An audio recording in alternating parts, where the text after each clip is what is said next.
श्री राम जय जय राम, श्री राम जय जय राम, श्री राम जय जय राम।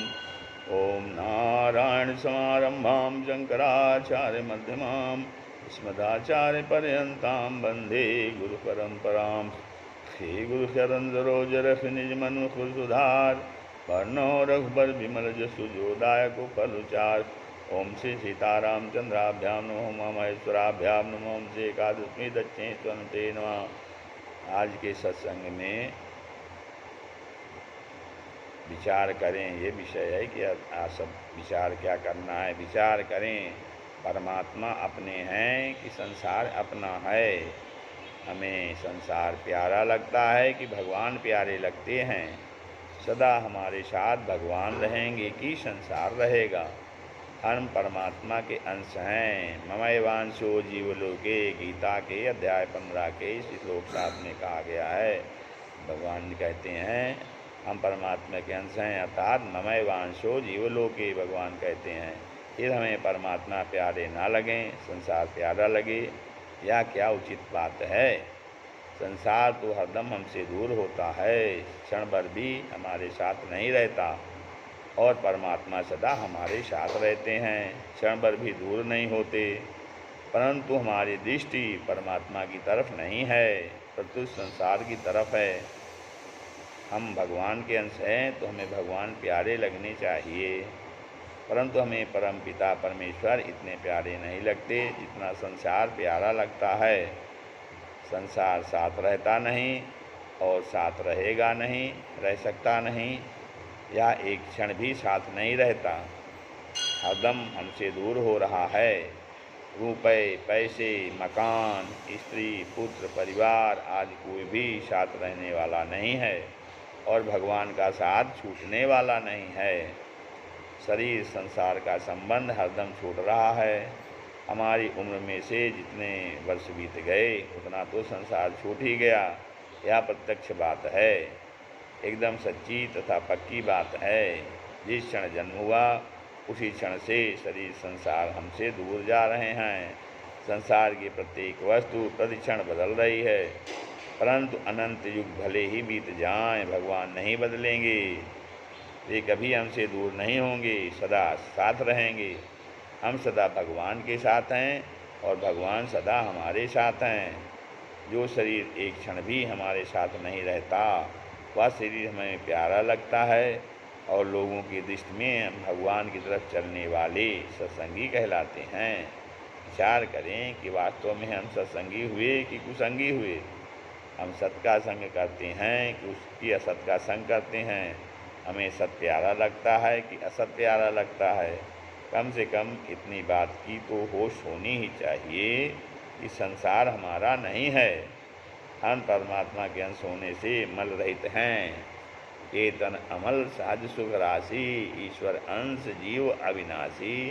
चेतन अमल सहज सुख राशि। परंतु संसार के संग करने से मल ही मल लगता है, दोष ही दोष लगता है, पाप ही पाप लगता है। संसार के संग से लाभ कोई नहीं होता और नुकसान कोई बाकी नहीं रहता है। हम शरीर में कितनी ममता रखते हैं, उसको अन्न जल देते हैं, कपड़ा देते हैं, आराम देते हैं, उसकी संभाल रखते हैं, पर शरीर हमारा बिल्कुल कायदा नहीं रखता। रात को भूल से भी शरीर से कपड़ा रात को भूल से भी शरीर से कपड़ा उतर जाए तो शीत लग जाता है, बुखार आ जाता है। रोटी देने में एक दिन देरी हो जाए तो शरीर कमज़ोर हो जाता है। हम तो रात दिन शरीर के पीछे पड़े हैं, पर यह हमारी परवाह नहीं करता, हमारी भूल को भी माफ़ नहीं करता। फिर भी यह शरीर हमें प्यारा लगता है, और सदा हमारा हित चाहने वाले भगवान और उनके भक्त प्यारे नहीं लगते। प्रत्येक व्यक्ति को विचार करना चाहिए कि हमें कौन अच्छा लगता है। जो भगवान में उनके भजन स्मरण में लगाता है वह अच्छा लगता है, कि जो संसार में लगाता है वह अच्छा लगता है। जो वस्तु सदा साथ नहीं रहती वह अच्छी लगती है, कि जो सदा साथ रहती है वह अच्छी लगती है। अभी पता इसमें शरीर संसार हमारे साथ नहीं रहते और हम उनके साथ नहीं रहते, परंतु धर्म हमारे साथ रहता है, ईश्वर हमारे साथ रहता है, न्याय हमारे साथ रहता है, सच्चाई हमारे साथ रहती है। विचार करो कि हम सच बोलते हैं कि झूठ बोलते हैं, हमें न्याय अच्छा लगता है कि अन्याय अच्छा लगता है, ईमानदारी अच्छी लगती है कि बेईमानी अच्छी लगती है। हमें अन्याय अच्छा लगता है तो उसका फल क्या होगा, भोग अच्छे लगते हैं तो उसका फल क्या होगा, भोग भोगने से हमें लाभ हुआ है कि नुकसान हुआ है। अपने जीवन को संभालें और सोचें कि हम क्या कर रहे हैं, किधर जा रहे हैं, हमें क्या अच्छा लगता है। भगवान का भजन अच्छा लगता है कि संसार, भोग और संग्रह अच्छा लगता है।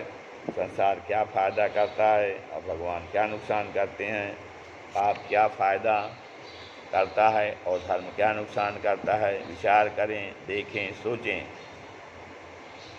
अब आगे कहते हैं, तुलसीदास जी कहते हैं, संसार स्वार्थी सब स्वार्थ के हैं, पक्के विरोधी परमार्थ के हैं, देना देगा न कोई दुख में सहारा, सुन तू किसी की मत बात प्यारा। भजन स्मरण करें तो घर वाले राजी नहीं होंगे, पर झूठ कपट बेईमानी करें तो घर वाले राजी हो जाएंगे, खुश रहेंगे। विचार करो कि वे आपके फ़ायदे में राजी होते हैं कि आपके नुकसान में राजी होते हैं। इस तरफ ध्यान दो कि आपका भला चाहने वाले और भला करने वाले कौन कौन हैं। भगवान ने हमें शरीर दिया है, पदार्थ दिए हैं, पर सब कुछ देकर भी वे हमारे पर एहसान नहीं करते। परंतु संसार थोड़ा सा काम करता है तो कितना एहसान करता है, वह तो अच्छा लगता है, पर भगवान अच्छे नहीं लगते। भगवान ने शरीर दिया, आँखें दी, हाथ दिए, पाँव दिए, बुद्धि दी, विवेक दिया, सब कुछ दिया, उनसे सुख पाते हैं और भगवान को याद ही नहीं करते। भगवान से मिली हुई चीज़ तो अच्छी लगती है, पर भगवान अच्छे नहीं लगते हैं। क्या यह उचित है? स्वयं विचार करें। महाभारत में आया है, यश स्मरण मात्रेण जन्म संसार बंधनात् विमुच्यते नमस्तस्यै विष्णुवे प्रभु विष्णुवे। जिनको याद करने मात्र से संसार का जन्म मरण रूप बंधन छूट जाता है। भगवान को याद करने से ही संसार के दुख छूट जाते हैं। कुछ मत करो, कोई चीज़ मत दो, केवल याद करो तो भगवान राजी हो जाते हैं। अच्युतः स्मृत मात्रेण। संसार में ऐसा कोई है जो केवल याद करने से राजी हो जाए? आप दिन भर काम करके शाम को घर जाओ और स्त्री से पूछो कि रसोई बनाई, तो कहे कि नहीं, मैं तो आपको याद कर रही थी, तो क्या आप राजी हो जाओगे? रोटी तो बनाई ही नहीं, याद करने से क्या होगा? परंतु भगवान की याद करने से ही वे राजी हो जाएंगे। क्या इतना असरता कोई है, इतना हितैषी कोई है? उसको तो भूल जाते हैं और संसार को याद रखते हैं। क्या यह उचित है? भगवान का स्मरण करके कितने बड़े बड़े संत महात्मा हो गए, आज उनका सब आदर करते हैं। उनमें यह विशेषता इसलिए आई कि उन्होंने संसार को याद न करके भगवान को याद किया। विचार करें, हम संत महात्माओं का कहना मानते हैं कि संसार में रचे बचे लोगों का कहना मानते हैं, जो सदा हमारा हित चाहते हैं और हित करते हैं, जिन्होंने हमारा कभी अहित नहीं किया, कभी धोखा नहीं दिया, वे तो हमें अच्छे नहीं लगते। और धोखा देने वाले, ठगाई करने वाले आदमी अच्छे लगते हैं। फिर हमारा भला कैसे होगा, उद्धार कैसे होगा? हरदम भगवान को याद करो और हे नाथ, हरदम भगवान को याद करो और हे नाथ पुकारते रहो, तो आपकी विलक्षण स्थिति हो जाएगी। लोग आपको महात्मा कहेंगे। सच्चाई से, ईमानदारी से काम करो तो लोग अच्छा कहेंगे। पहले भले ही बुरा कह दें, पर अंत में सब अच्छा ही अच्छा कहेंगे। फिर कहते हैं, भगवान सदा हित करने वाले हैं, उनके द्वारा कभी किसी का हित नहीं होता, सदा हित ही हित होता है। हम उनकी परवाह नहीं करते, उनको याद नहीं करते, इतने पर भी वे हमारा हित करना छोड़ते नहीं। वे भगवान हमें मीठे लगने चाहिए, उनकी मीठी मीठी याद आनी चाहिए। उनको याद करके हम पवित्र ही हो जाएंगे, संत हो जाएंगे। जिनको हम याद करते हैं वे स्त्री पुत्र परिवार हमें क्या निहाल करेंगे। मीराबाई ने भगवान को अपना मान लिया तो अच्छे अच्छे संत मीराबाई का आदर करते हैं, उनके पद गाते हैं। वास्तव में भगवान और उनके भक्त ये दो ही बिना स्वार्थ सबका हित करने वाले हैं।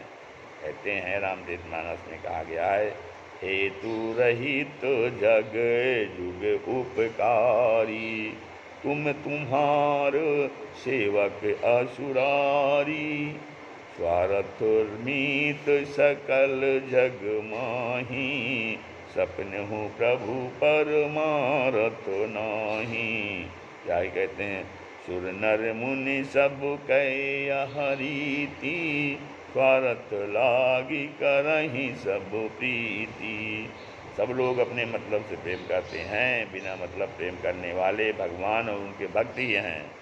अगर वे हमें अच्छे लगने लग जाएं तो हम संत बन जाएंगे, ऊंचे बन जाएंगे, परंतु झूठ कपट बेईमानी ठगी धोखेबाजी अच्छी लगेगी तो नीचे बन जाएंगे।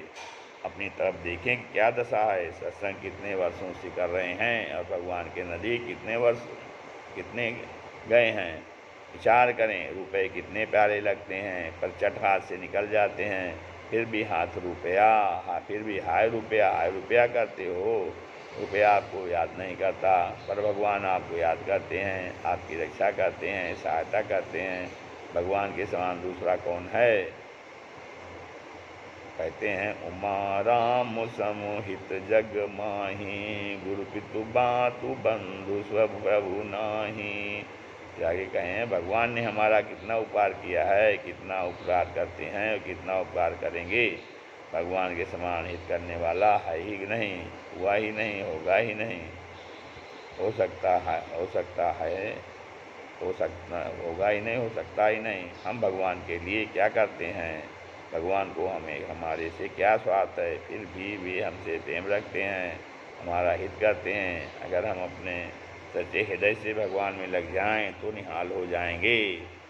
राम नाम बिनु ना रहे, सुनो सयाने लोय। मीरा सुत जायो नहीं, शिष्य न मुंड्यो को। हम सोचते हैं कि हमारा बेटा हो जाए तो हम निहाल हो जाएंगे, हमारा चेला बन जाए तो हम निहाल हो जाएंगे, परंतु मीराबाई न कोई बेटा हुआ, मीराबाई का न कोई बेटा हुआ, न उन्होंने कोई चेला बनाया। पर आज कई पीढ़ी बीतने पर भी लोग उनका नाम लेते हैं, उनको याद करते हैं। आपको 3-4 पीढ़ी के नाम भी याद नहीं होंगे। मीराबाई में एक विशेषता थी, मेरे तो गिरधर गोपाल दूसरो न कोई। एक भगवान को याद करने से सब ठीक हो जाता है। लोग दोनों सुधर जाते हैं, परंतु लोगों को याद करने से शरीर भी खूबसूरत होता है, परंतु मन भी खराब होता है, आदत भी खराब होती है, स्वाद भी खराब होता है। इसलिए हरदम भगवान को याद रखें। यही सबका सार है। श्री राम जय राम, जय जय राम।